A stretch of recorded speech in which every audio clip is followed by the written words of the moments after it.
اعوذ باللہ من الشیطان الرجیم بسم اللہ الرحمن الرحیم رب اشرح لی صدری ویسر لی امری واحلل عقدۃ من لسانی یفقہوا قولی رب زدنی علما رب زدنی علما رب زدنی علما آمین یا رب العالمین۔ السلام علیکم کلاس۔ آج ہمارا لیکچر نمبر 19 ہے، جس کے اندر ہم غزوہ احد کو لے کر چلیں گے۔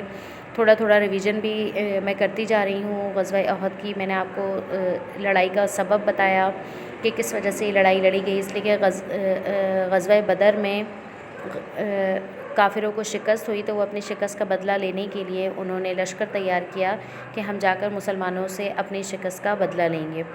تو اس مقصد کے لیے حضور صلی اللہ علیہ وسلم نے بھی صحابہ کرام سے مشورے کیے کہ یہ جنگ کہاں لڑی جائے، مدینے کے اندر یا مدینے سے باہر۔ تو صحابہ کرام کے مشورے کے اوپر عمل کرتے ہوئے اس جنگ کا فیصلہ احد کی وادی میں کرنے کے لیے کیا گیا۔ احد جو ہے وہ پہاڑوں سے گھری ہوئی ایک وادی ہے جہاں پر یہ جنگ ساری لڑی گئی، اور یہ مقام بھی موجود ہے وہاں پر۔ تو ابھی بھی وہاں پر یہ ساری چیزیں موجود ہیں۔ وہاں پہ جو 70 شہداء جو شہید ہوئے ان کی قبریں بھی موجود ہیں۔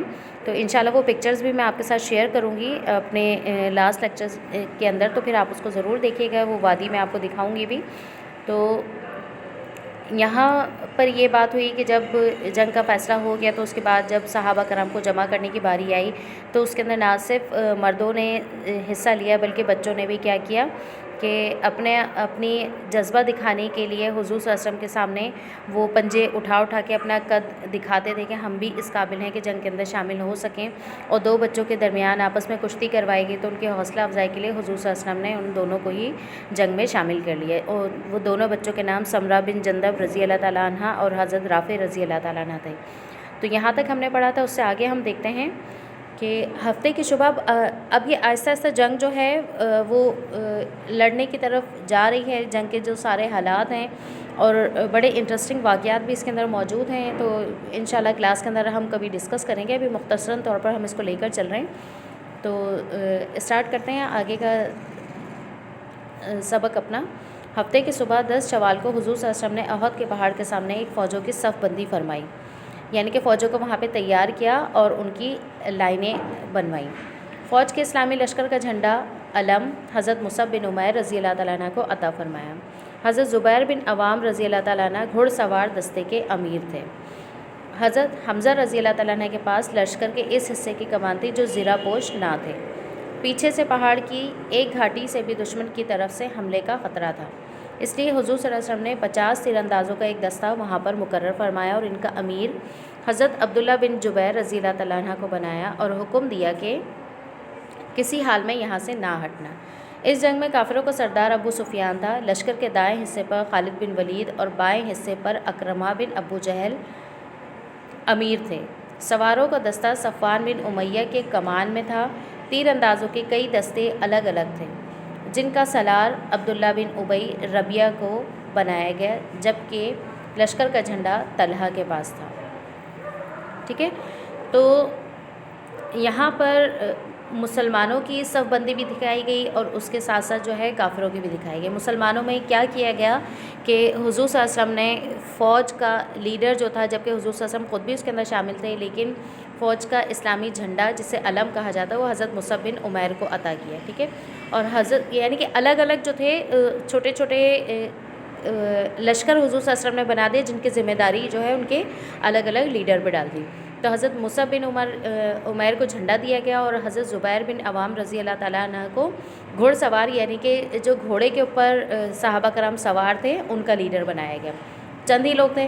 حضرت حمزہ رضی اللہ تعالیٰ عنہ کے پاس ان لوگوں کو دیا گیا جن کے پاس زرہ پوش نہیں تھی، اور یعنی کہ وہ بغیر کسی سیفٹی کے لڑنے والے لوگ تھے۔ ان کے اوپر جو وہ لوہے کے لباس ہوتے ہیں جن کے پاس نہیں تھے، تو ان کو حضرت حمزہ رضی اللہ تعالیٰ عنہ کے سپورٹ کیا گیا۔ اور وہاں پر ایک چھوٹی سی پہاڑی بنی ہوئی تھی جس کے پیچھے سے مسلمانوں کے اوپر حملے کا خدشہ تھا کہ ایسا نہ ہو کہ کافر جو ہیں وہ پیچھے سے پلٹ کر مسلمانوں پر حملہ کریں۔ تو وہاں پر حضور صلی اللہ علیہ وسلم نے حضرت عبداللہ بن جبیر رضی اللہ تعالیٰ عنہ کو ان کا لیڈر بنا کے 50 لوگوں کو وہاں بٹھا دیا کہ جب تک میرا حکم نہ آئے تو آپ لوگ اس وادی کو چھوڑیں گے نہیں، اس لیے کہ اگر وہاں سے چھوڑا تو پاسبل ہے کہ دشمن جو بھاگ کر جائے وہ پلٹ کر وہاں سے آ کر وار کر سکتا تھا۔ تو یہ سارے سچویشن نہیں، ابھی جنگ شروع ہونے سے پہلے حضور صلی اللہ علیہ وسلم نے سب کو ان کی ذمہ داریاں دے دی، چھوٹے چھوٹے قافلے ان کے لیڈرز کے سپورٹ کر دیے، جس میں نے آپ کو بتایا کہ حضرت مصعب بن عمیر کو جھنڈا دیا گیا، حضرت حمزہ رضی اللہ تعالیٰ عنہ کو ذمہ داری دی گئی، حضرت زبیر بن عوام کو دی گئی، اور یہاں پہ حضرت عبداللہ بن جبیر رضی اللہ تعالیٰ عنہ کو گھاٹی کا لیڈر بنایا گیا اور 50 لوگ ان کے سپورٹ کر دیے گئے۔ اب دوسری طرف یہاں پہ کیا بتایا جا رہا ہے کہ کافروں کے جو کنڈیشن تھی جنگ کی، اس کے اندر کیا ہوا کہ انہوں نے بھی اپنے چھوٹے چھوٹے قافلے بنائے اور وہاں پر لیڈر بنائے گئے۔ تو سب سے بڑا ان کا جو سردار تھا وہ ابو سفیان تھا، ٹھیک ہے، یہ حضور صلی اللہ علیہ وسلم کے چچا ہی تھے۔ آپ یہ دیکھیں کہ رشتہ دار ہی آپس میں لڑنے کے لیے آ رہے ہیں اپنے بدلہ لینے کے لیے۔ تو انہوں نے بعد میں جا کے اسلام قبول کر لیا تھا، لیکن ابھی جب تک یہ جنگ کا سارا سلسلہ چل رہا ہے، اس کے اندر ابو سفیان اور خالد بن ولید جو ہیں یہ بھی کافر ہی ہیں، لیکن بعد میں جا کے انہوں نے آگے اسلام قبول کر لیا تھا اور اسلام کے لیے بہت انہوں نے کام کیا۔ تو خالد بن ولید کو بایاں حصہ دیا گیا اور اکرمہ بن ابو جہل جو تھے وہ اس کے امیر تھے، اور اسی طریقے سے صفوان بن امیہ کو بھی ذمہ داریاں دی گئیں، اور تیر اندازوں کے کئی دستے بھی تھے، اور سالار جن کا سالار جو ہے عبداللہ بن ابی ربیعہ، یہ کوئی وہ دوسرا والا عبداللہ بن ابی ہے، یہ وہ نہیں ہے جو حضور صلی اللہ علیہ وسلم کے ساتھ قافلے میں موجود تھا اور اپنے لوگوں کو واپس لے کر چلا گیا تھا۔ تو ایک نام کے بہت سارے صحابہ کرام اس وقت وہاں پہ موجود ہوا کرتے تھے، اور جو کافروں کے لشکر کا جھنڈا جو تھا وہ طلحہ کے پاس تھا، ادھر مسلمانوں کا لشکر کا جھنڈا جو تھا وہ مصعب بن عمیر کے پاس تھا، اور ان کے مقابلے میں کافروں کا جو جھنڈا جو تھا وہ طلحہ کے پاس تھا، ٹھیک ہے۔ تو اب جنگ بالکل تیار کھڑی ہے لڑنے کے لیے، اور تمام قافلوں کو ان کی ذمہ داریاں دے دی گئی ہیں۔ تو انشاءاللہ نیکسٹ لیکچر کے اندر ہم اس کو آگے لے کے چلیں گے، اس سے ریلیٹڈ آپ اپنا چیپٹر کی ورکنگ آپ نے کرنی ہے۔ کوسچن نمبر 3 ہے، حضرت رافع بن خدیج رضی اللہ تعالیٰ عنہ، حضرت سمرہ بن جندب رضی اللہ تعالیٰ عنہ کے غزوہ احد میں شرکت کا واقعہ لکھیے۔ تو اس کا جواب ہے، شہر سے باہر نکل کر آپ صلی اللہ علیہ وسلم نے فوج کا جائزہ لیا اور جو کم سن بچے تھے ان کو واپس فرما دیا۔ کم سن کہا جاتا ہے جو جوان نہ ہوں، چھوٹے بچے ہوں، ان کو کہا جاتا ہے، ٹھیک ہے۔ لیکن چھوٹے چھوٹے بچوں میں بھی جانثاری کا ایسا شوق تھا کہ وہ پنجوں کے بل کھڑے ہو گئے تاکہ بڑے نظر آئیں۔ اس ترکیب سے ایک نوعمر صحابی حضرت رافع بن خدیج رضی اللہ تعالیٰ عنہ کو اجازت مل گئی۔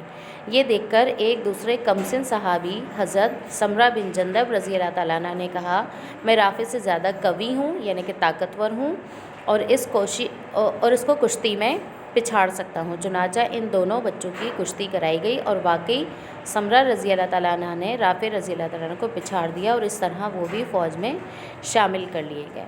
تو یہاں تک کی ورکنگ آپ لوگ کمپلیٹ کریں گے۔ کوسچن نمبر 3 کو انشاءاللہ نیکسٹ لیکچر کے اندر ہم اس چیپٹر کو آگے لے کے چلیں گے۔ اللہ حافظ۔